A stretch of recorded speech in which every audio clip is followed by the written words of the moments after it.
आज केली माझी शुगरची आणि थायरॉइडची टेस्ट. तर हॅलो गाईज, नमस्ते, मी श्वेता.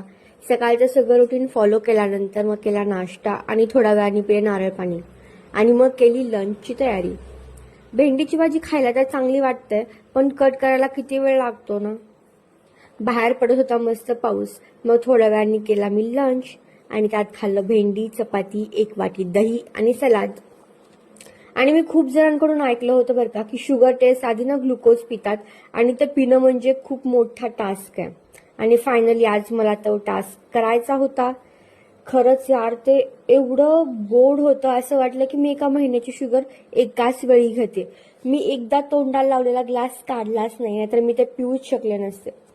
मग ग्लुकोज पिल्यानंतर 2 तासांनी ब्लड सॅम्पल कलेक्ट करायला आले.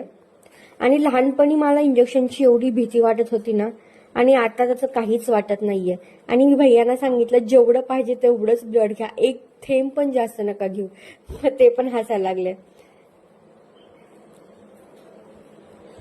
आणि मग नंतर डिनर नंतर केली मी थोडीशी वॉक. तर भेटूयात आपण नेक्स्ट व्लॉग मध्ये.